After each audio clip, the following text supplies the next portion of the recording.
Good evening, everybody. Welcome to another episode of Songwriting Simplified with me, Jonny Lipsham, here at jonnylipshamstudios.co.uk. Excuse me. Right here in the southeast corner of Scotland. And as everybody should know by now, that Scotland is the capital of literally everything in every possible conceivable dimension, even dimensions not yet discovered. Scottish people are already there. I hope everybody is doing well. I hope my camera is in focus. I did notice on maybe the last couple of streams that my camera may have been a smidge out of focus. I have spent some time trying to get to the bottom of that, and I'm not quite sure why it's doing it, but it is a bit of a strange one. Straighten my chair up a bit. Yeah, I don't know why it's doing it or why it has been doing it, but hopefully that's that sorted. I hope. But anyway, yeah. It's not the camera. I believe it's the camera software. I set it up to autofocus because I figured, I'm going to be going over to the keyboard and then coming back here, and I need the camera to be able to adjust the focal length by itself without me having to constantly do it. So it's possible that that's the problem. I'm not 100% sure. It's not my lighting, I don't think, because I don't think I could get my lights very much brighter without as Keith points out, without my forehead being extra shiny and being detected by the ISS as it flies overhead, which occasionally it does, by the way. So anyway,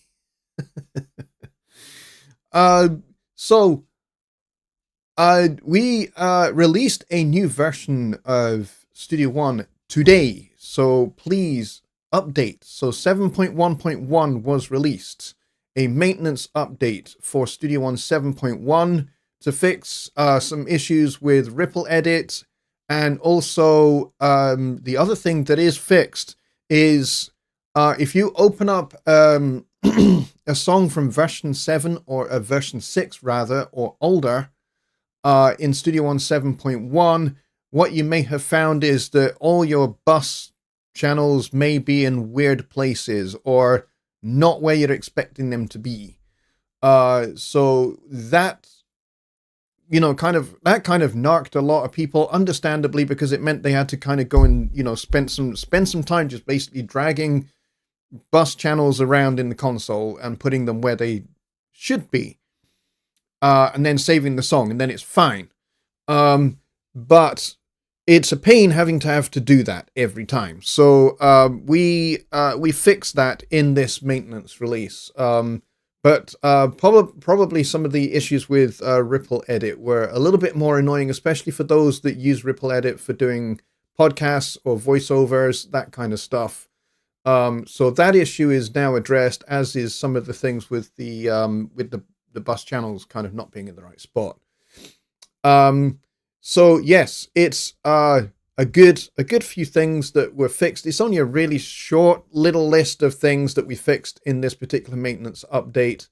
But what you will have noticed is how quickly maintenance releases are coming out compared to version 6. If you think back to Studio One version 6 and, kind of when a maintenance release would be put out, or when a feature release like a 0.1 release,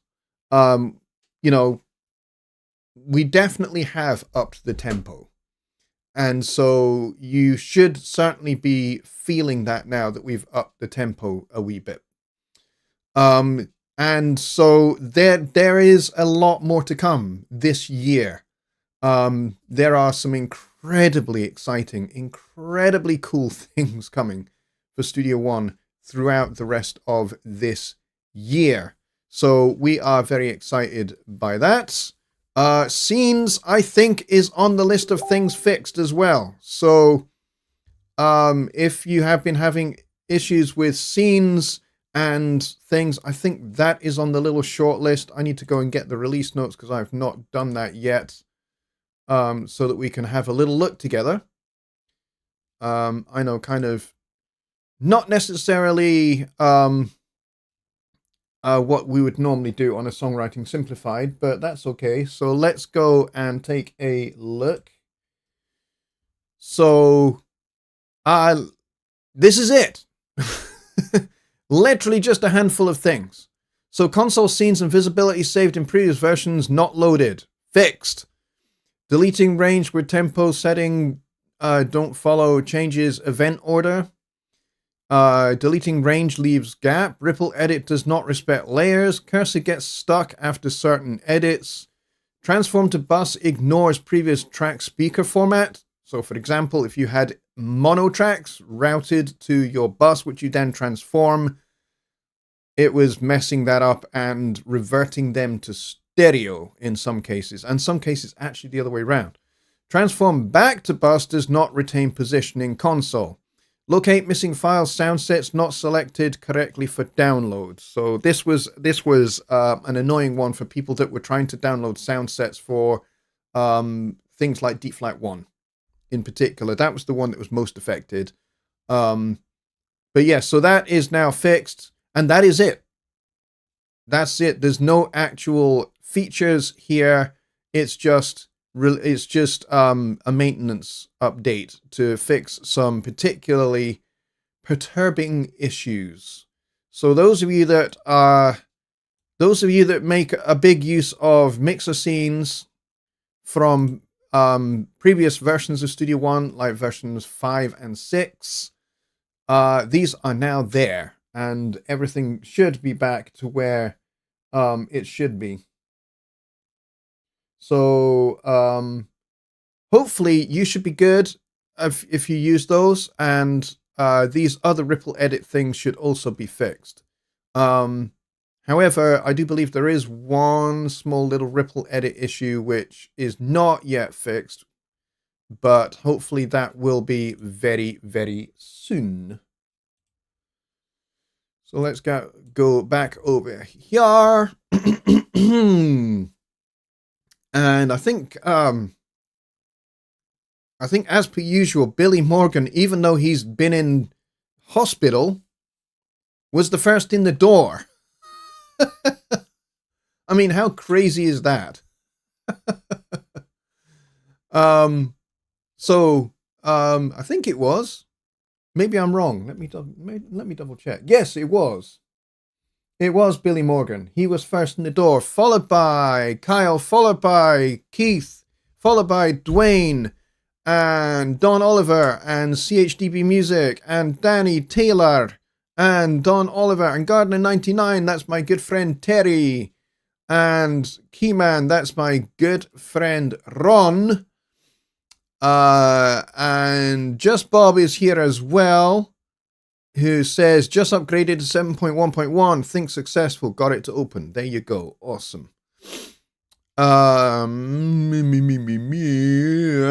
Stephen Wilson, he says he's late, but Stephen is not actually that late. We're only 10 minutes into the show, so you're good. And we got 17 people here, but we've only got 8 likes, which is less than half. Come on, guys, like rally, please. I would appreciate it. Billy is logged in from the ER. Wow. That's what I call dedication. Thanks, Billy. I appreciate it a lot. So we've got 20 people now, but we still only got 9 likes. So let's get that up to 20, please. That would be very kind if you all did that. I'd appreciate it.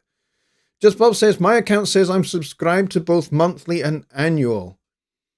Monthly $19.99 per month and annual $179. Am I supposed to be paying for both or just annual? It's likely that what you're seeing is older subscriptions as well as your current one. That's probably what you're seeing. You might see that the other ones have expired on them. So if you're seeing monthly subscriptions and they say expired, those are old ones. So check that, because there's no way that you will be that you will have both subscription plans running at the same time. So because even if you have an annual subscription and then you get a piece of hardware that comes with 6 months, those 6 months just get added to what you already have. We call that stacking. So if you have an annual subscription, then you get, say, the Quantum ES4. That comes with 6 months free membership.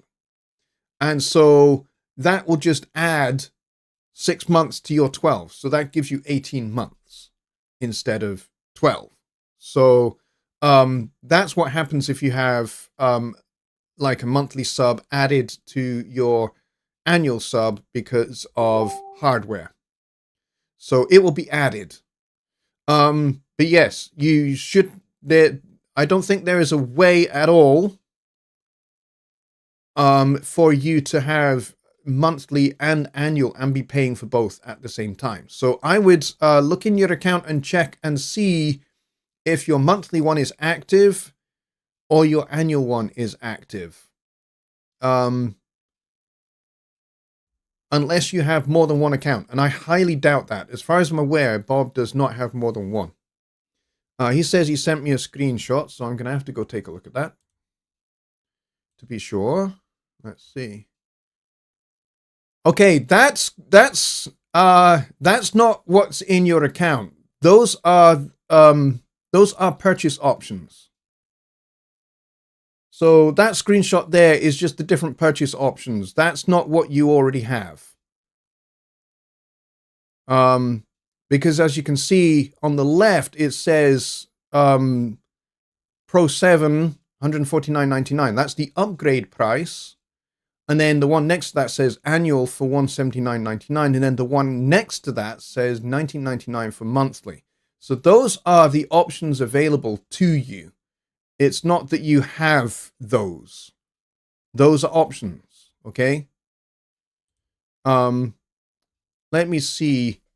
I don't want to have to do this because I really don't want to I don't want to show my account details particularly. But if I have to do it, I will, just to kind of make sure that you guys are sure what you get. Let's see. So, okay, I am gonna do this. I am gonna do this.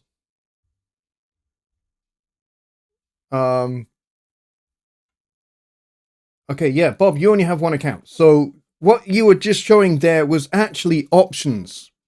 Okay, purchasing options. It's not what is in your account. So let's go to the screen here. And I'll put myself in the top corner. So what you need to do is you need to click on this hamburger icon here, then click on membership, and basically you click on membership and billing, and then it takes you to this page here. And then what this shows you is the perpetual license build, which is 7.1.1 released today, and then your remaining time. This is all that shows in your account. Okay, so as you can see here, mine has been going for 2 years, and this one runs out on July 13th, 2025. So this is what you should see. Okay, and this goes for anybody that has a subscription. This is what you see. Your build number and the amount of time you have left. So in this case, I've got 150 days left. Okay, so you should be good. This is all you should see. What you were seeing before was a completely different page, which I think is on actually presonus.com. You need to log into my.presonus.com to see your account, okay? And then this is what you will see. So let's go back over here. So Bob, I hope that helps. It's not really a songwriting question, but you know, there weren't really any other questions there. So I figured I could do that. So I don't mind. I mean, you know, you weren't seeing any product keys. I was careful to make sure that nobody saw any of my product keys. So, but yeah, that's what you see. You see the build number, and then you see like how much time you have in your membership, and then how much time you've got left. And it's, you know, it should tell you at the top. I think it tells you at the top what your subscription is, I think. In my case, it didn't, but it should in yours. So in my case, mine's an annual. So, so yeah, yours should say that. Let's see. No, it's fine, Bob. I mean, there aren't really any questions coming in for songwriting anyway. So, if you do have songwriting questions, if you have questions about lyric writing, melody writing, harmony writing, writing arrangements for horn section, for strings, for woodwinds, as well as any music theory questions, if you've got any of those, then get those in the chat just now. I can understand you being concerned, Bob. I think you are actually looking at a completely different page. Rather than actually being in my.personas.com. So if you go, Bob, to my.personas.com and log in there, and then you will be in your account, and then you can click on that hamburger icon and go to membership and billing, and there you should see what you should have. All right. So I would go there just now and check and see. But it should say what your plan is and everything there.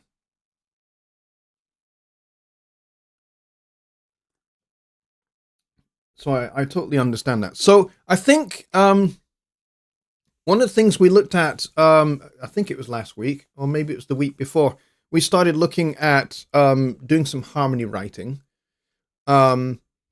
And doing some harmony writing for different voices and different instruments. So I thought that we could actually continue that idea a little bit. So let's take a song, or let's create a song that just has 2 chords. So we could do, I don't know, let's do D-7 to G7. Because that's pretty straightforward. It's pretty easy. It puts you in a nice kind of semi-dark kind of key. Some people think that D minor is actually the darkest key that there is. I tend to think that it's maybe not necessarily the darkest key, but it's certainly a dark key for sure. So I will create a new song, and I'm going to grab something that's interesting. I'm going to grab a loop that's a little bit more interesting than I would normally go for. So let's try this one.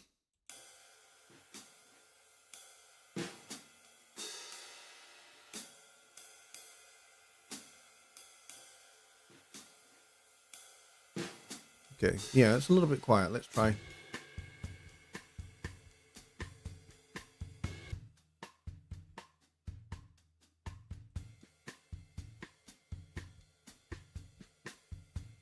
Yeah, okay, let's go for a little bit of a bossa nova. Why not?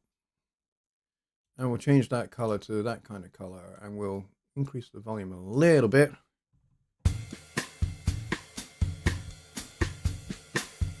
Why not? Why not go a little bit bossa? I mean, how many times do we have bossa nova on this show? Not very often. So let's make this a 17-bar tune.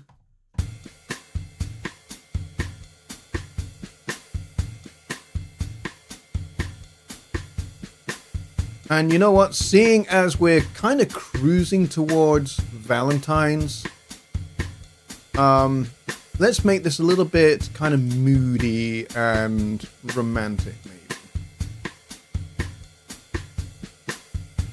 So I got a nice bass. Now I want to transpose this down an octave.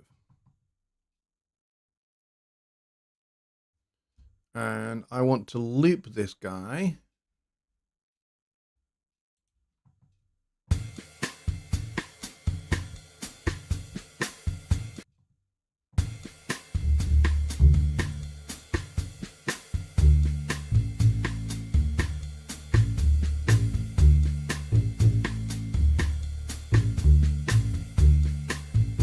All right, so we could do something like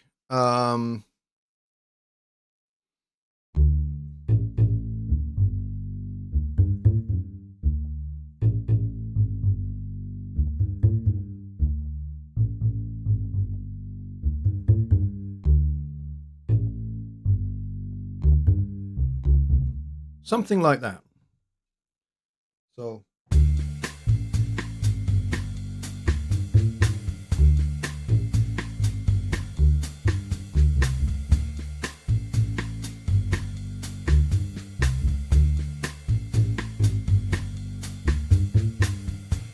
I quite like that. So let's go and grab metronome. Let's do some pre-count.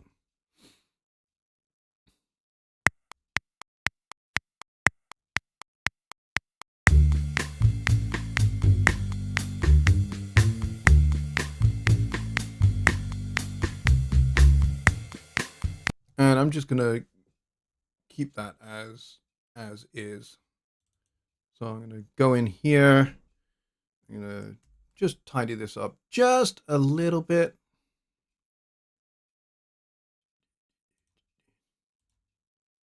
Let's quantize this to eighth notes.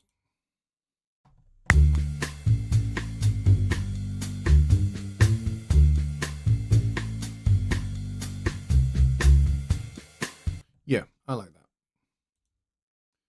And then I know I could use the new loop method, but I'm just going to hit D a few times because I might want to finesse these a little bit, make these a little bit more individual.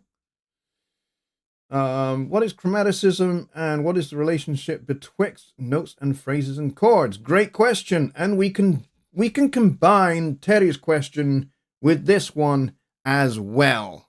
So this will work beautifully. And Terry mentioned we should have a little fill in here as well. I definitely agree. I have to find one from this little list. Are there any fills in here?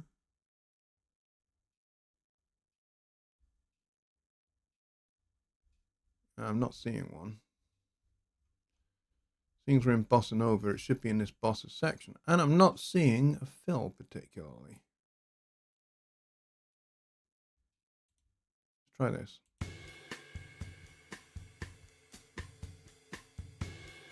No, it's just, that's not what I was after.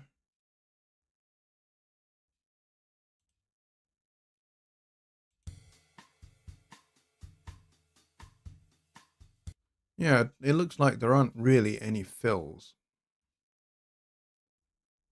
At least none that I can see.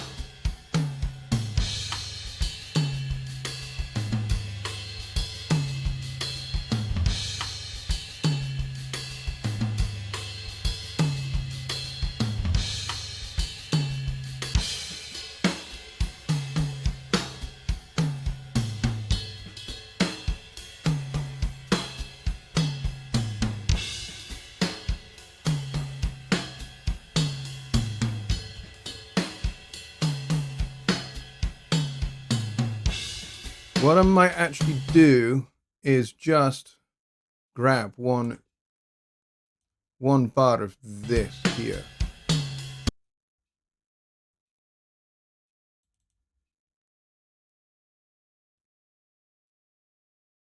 Um,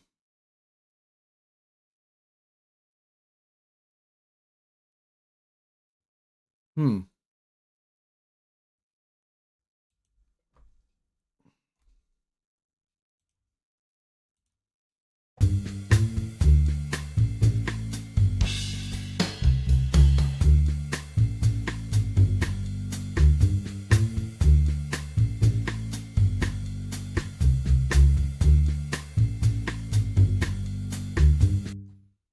And then this one, I'm going to swap that out for this one.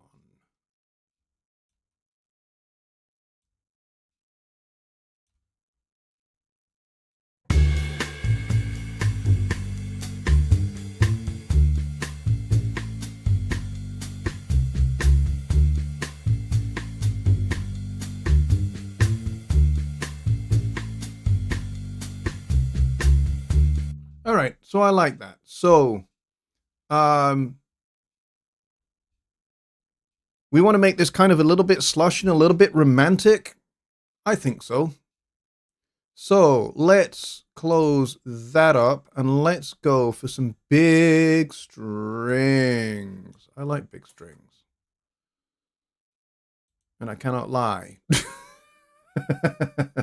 So, let's see.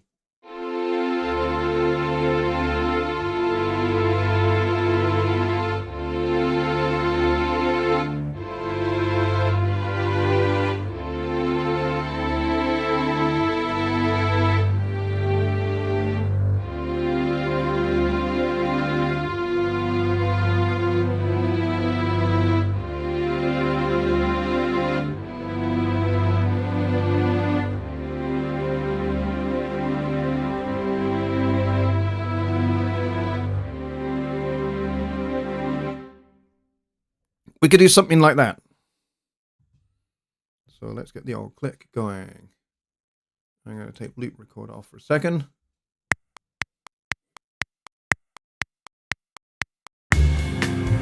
And that's in the wrong octave entirely.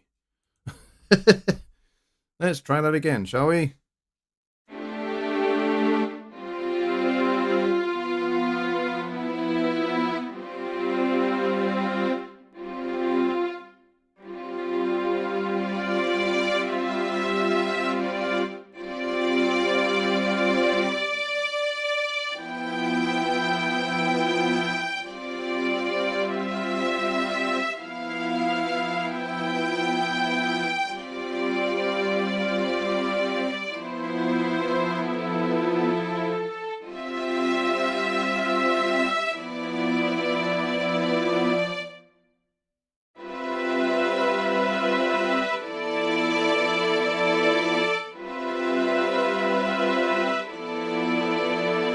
Yeah, something like that.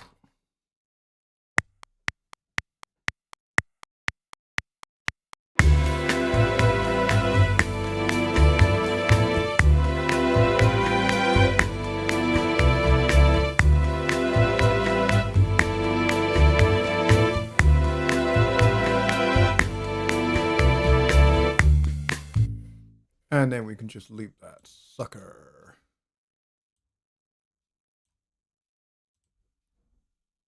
There we go.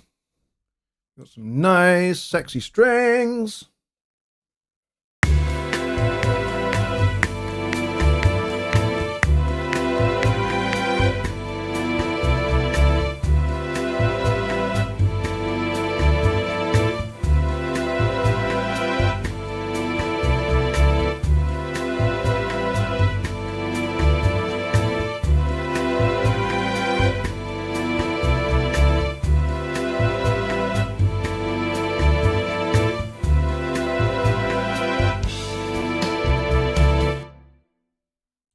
Yeah, it's coming together.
Yeah, something like that with some flutes, maybe.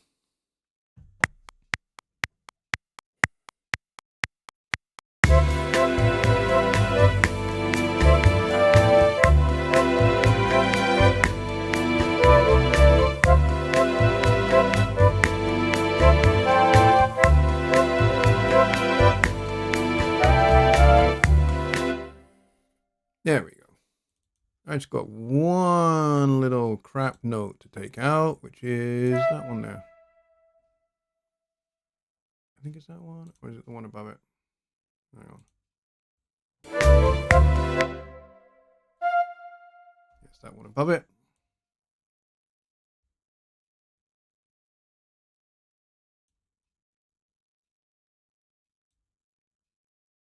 And then there's that one there.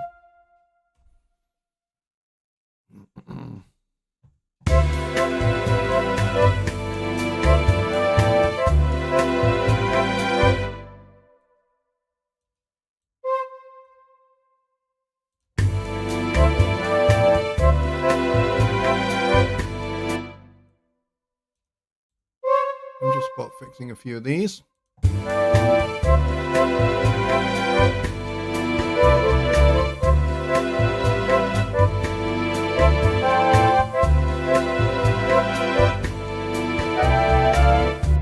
Yeah, that'll do. And I'll make those last two notes here a little bit longer. And we'll call it a day with those. All right, so we got some fluty flutes to go with our strings. And then I want some piano in here. Is what I really want. So let's not do that many. Let's just do one. Piano. And this guy can be a dark green. So let's keep our loop on.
Yeah, something like that.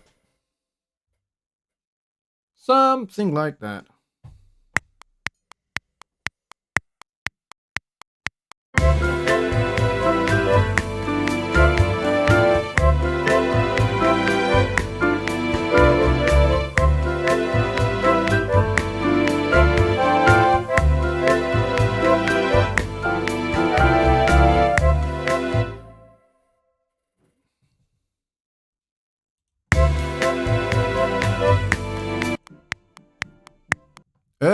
that recorded from the wrong input.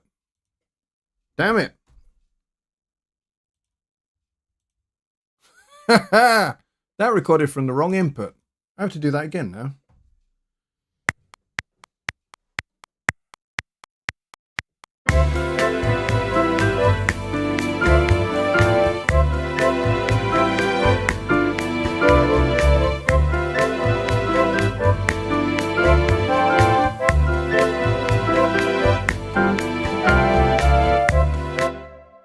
That's better.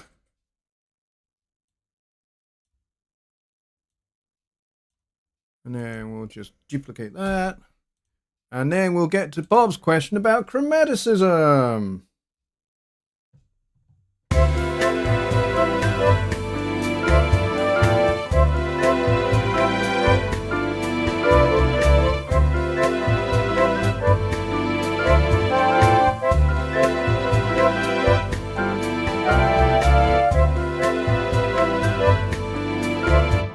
All right, so we kind of like that. So we need a lead instrument to go over the top of this.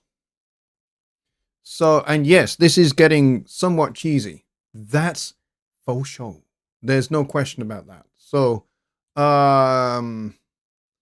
let's find ourselves something that we could use for a lead instrument that's maybe a little bit mellow, maybe a little bit of flugelhorn. Why not? Why not a little bit of flugelhorn? Why not? I like some flugelhorn. Let's see.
So, chromatic notes. And those flutes are way loud. I don't know why they are.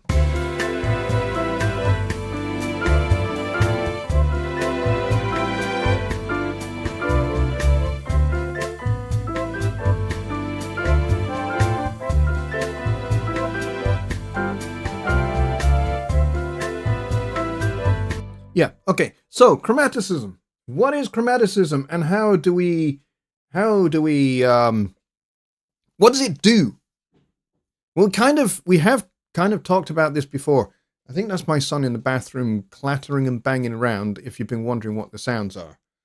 I just hope he hasn't dropped his phone down the toilet, which he has done before. So yes. So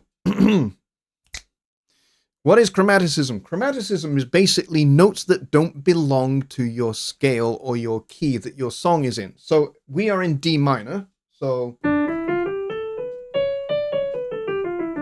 that's kind of what we would call the harmonic minor scale, which basically has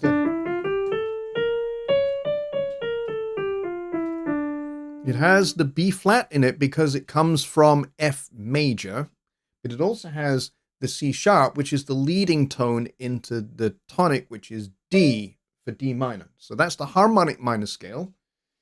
We call it harmonic because it has the note that the alteration that belongs to the relative major key, which is F major. F major. If I played the F major scale rather, starting on F.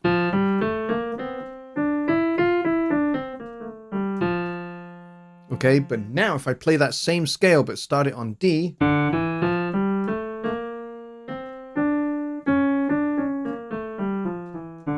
you play the C sharp instead of the C natural because it's the harmonic minor scale. The melodic minor scale is a little bit different. You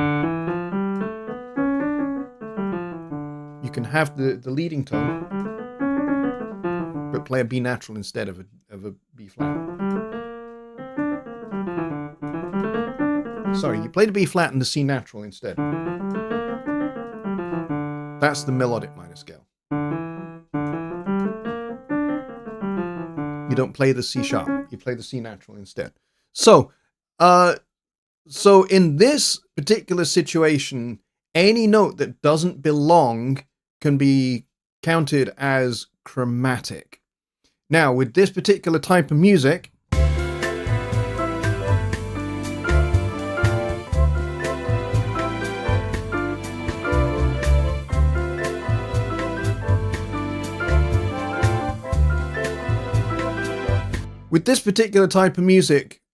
we can be fairly strict with our minor scale, but we can also borrow some notes from other keys. For example, we can play a little bit bluesy by using the flat 5, which doesn't belong to the D minor scale or the D minor key. It just doesn't belong. It's the flattened 5th of the scale, which was inherited into the blues scale in around about 1945, 1946 by the beboppers like Charlie Parker and Dizzy Gillespie, Thelonious Monk, people like that. They decided to add the flatted 5th to the blues scale. Didn't ordinarily happen. If you listen to swing music, if you listen to Dixieland, there are no, like when we're talking strict Dixieland, strict swing music, there's no flatted 5th. But when you get to the bebop revolution in 1945, they added the flattened 5th to the scale. And basically now that's the blues scale that everybody knows. You know, where you have the flat 3rd, the flat 7, and the flat 5. So that's the blues scale that everybody knows. But what most people don't know is that that's how the flatted 5th came to be there. Bebop. So let's actually use that flatted 5th, and maybe we'll play some other chromatic passing notes as well on our flugelhorn sound.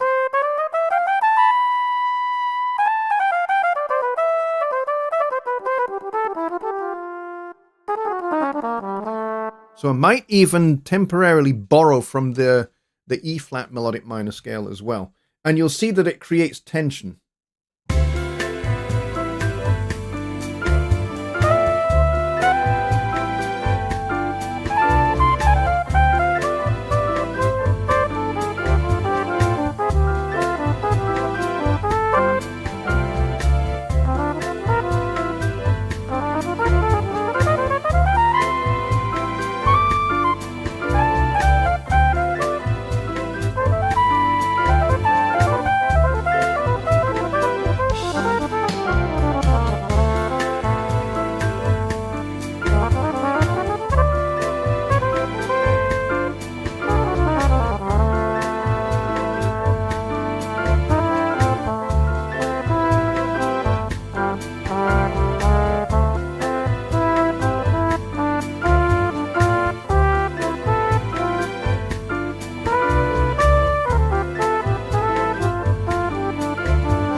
There we go. It's quite enough nonsense there. But as you could hear, I was occasionally using the E flat melodic minor scale, and I used a little bit of the F Dorian mode as well. Neither of which particularly technically fit when we're dealing with D minor and G7, a song with two chords.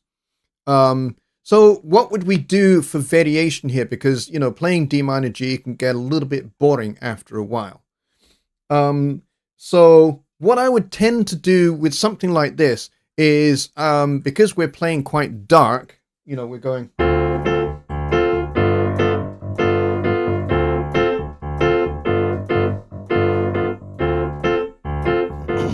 And you could really keep going like this all day. So what would I do? I would then maybe do something like B flat.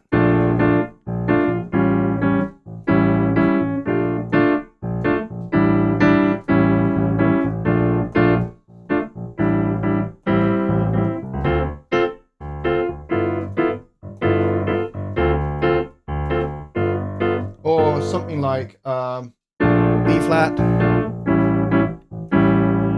to A, and then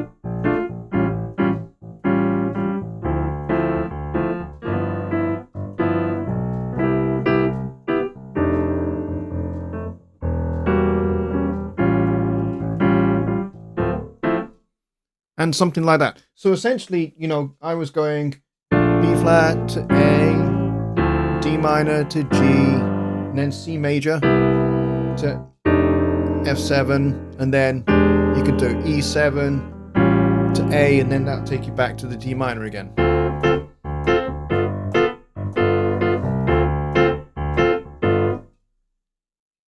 And then, of course, with those extra chord changes, that gives you extra notes that you can use to make a melody. Most of what I was improvising there was just a heap of junk, because I was trying to demonstrate how you can play chromatic passing notes.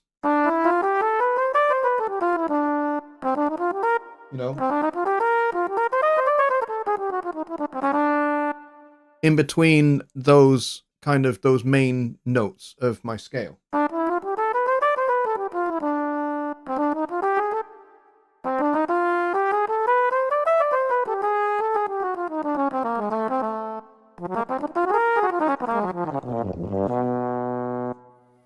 That kind of general vague nonsense where I'm using I'm using chromatic notes. But the point of the chromatic notes is to create tension and release between the diatonic notes and the chromatic notes. So you want to try and resolve them to a chord tone, a bit like this.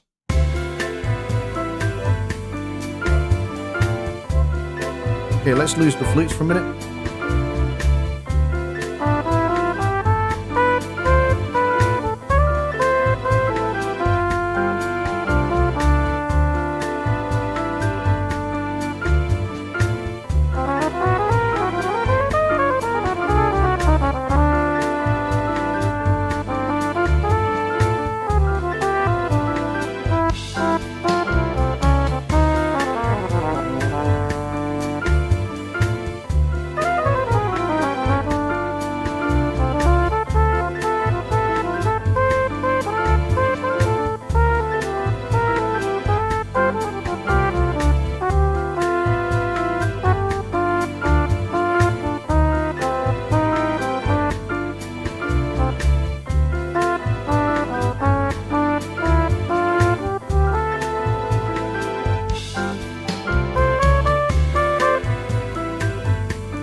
So try and resolve your chromatic tones onto a chord tone. So either the tonic, which is what I was doing there, which is kind of the easiest thing to do, you know. But, you know, either the tonic or the third or the fifth of the chord, but really either the tonic or third is the best place to kind of resolve those. So, you know, and then, or,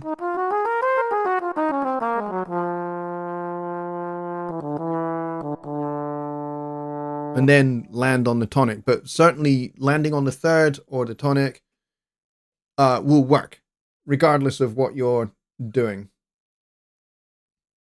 All right, so that gives you at least a little bit of a flavor. I don't know why we ended up bossa nova, but that's okay. Bossa nova is what it is. I mean, you know, all we need really is you know, maybe a little bit finger style nylon strung guitar, and a few other bits and pieces of percussion, maybe, and then, you know, purim to provide some vocals would be nice. So let's see.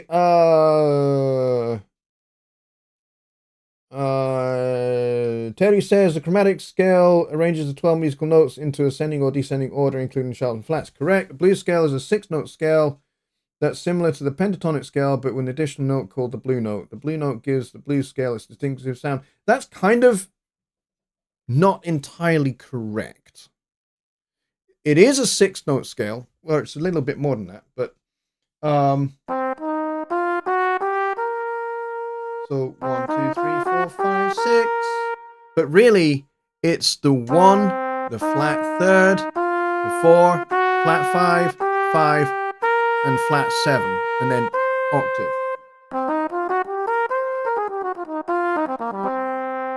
Okay, it's not just the blue note.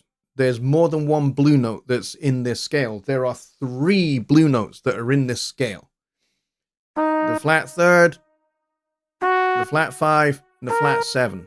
That's what makes up the blues scale. It's not just one blue note that makes it, you know, kind of distinctive. It's 3 blue notes together that make it distinctive. And like I said, it didn't used to have 3. It used to have only 2. It used to only have the flat 3 and the flat 7. So, you know, before bebop, it sounded like this,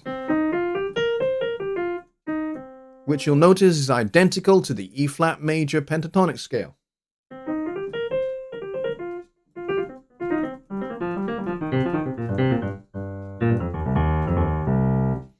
But then, in 1945, Charlie Parker and Dizzy Gillespie and Thelonious Monk and people like that, they decided to add a flatted fifth into the scale.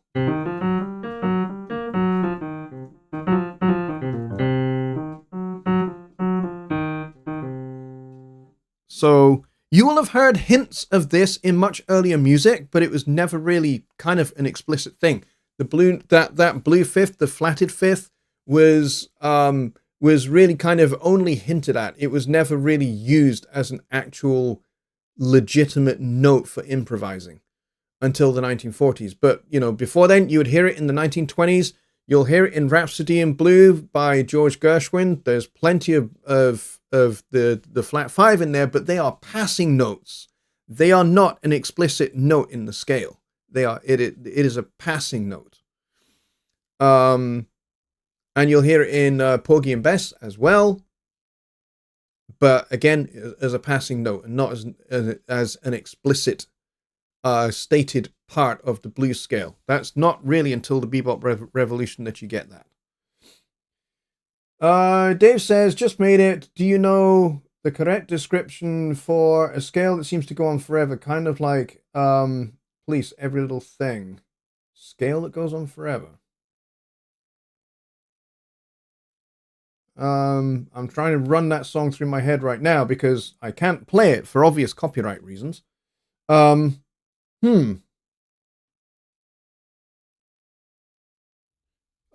I mean, the chromatic scale itself is a scale that just doesn't resolve.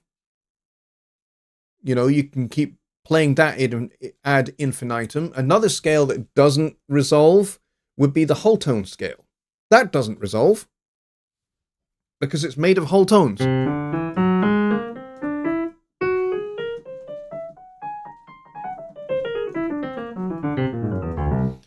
That really doesn't resolve because it's made of whole tones. It's kind of hexachordal in that respect. Let me think of other scales. There are other more exotic scales that there's a Hungarian scale that doesn't resolve. I'm trying to remember what that scale is actually called, and I can't think of it off the top of my head right now. But yes, there are some Hungarian scales, and there are some Gypsy Romany scales that also they don't resolve at all, unlike any other kind of diatonic scale, like the major scale that resolves. Harmonic minor scale, melodic minor scales, they all resolve, but things like the whole tone scale and some of the modes don't resolve either. For example, the the diminished whole tone scale, that kind of resolves, but kind of doesn't. It's an unusual scale, the diminished whole tone scale, because the diminished whole tone scale has basically, if we're starting on C, we have root, flat 9, flat 3 or sharp 9, 3, and then we have flat 5, flat 6, flat 7, and then octave. So it kind of doesn't really properly actually resolve itself. So I don't know. Is that what you're referring to? A scale that doesn't resolve, a repeating scale that fools you that it keeps going but within a couple of octaves. Yeah, I'm not entirely sure what you're referring to there. Just Bob says most novas are bosses, even if for a short time. Fun obscure fact about that word nova.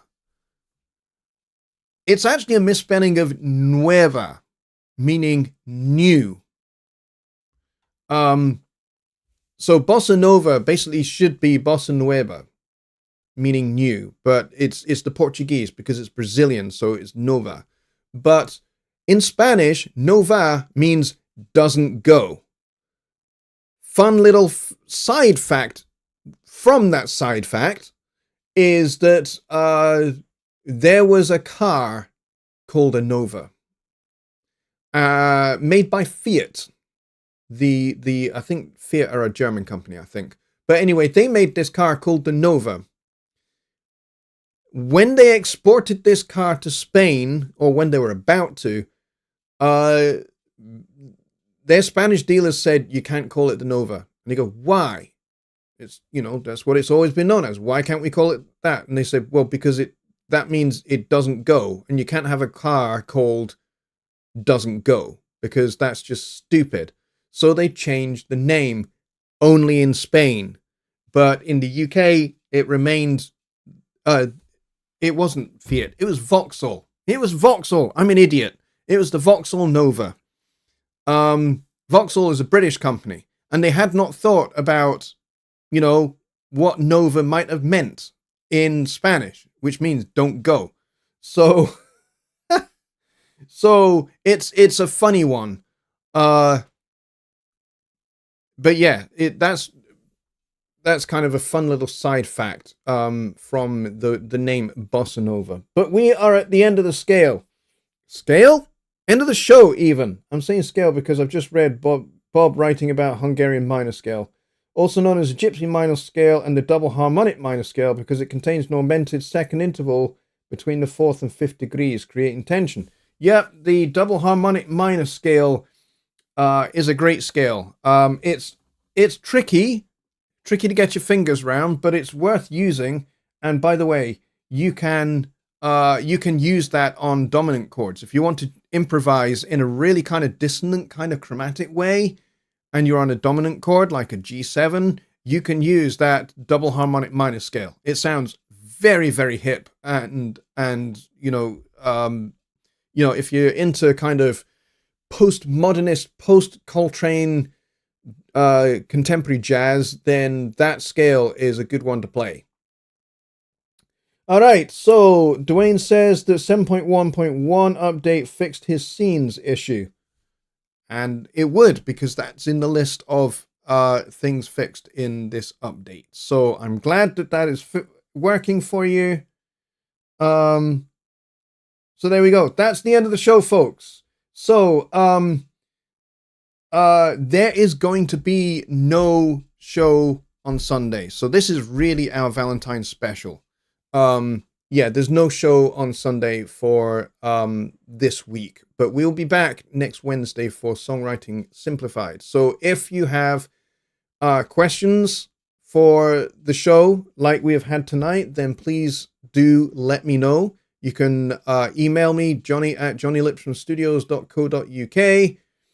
The web address at the bottom there, just put Jonny at jonnylipshamstudios.co.uk, and that email will get to me.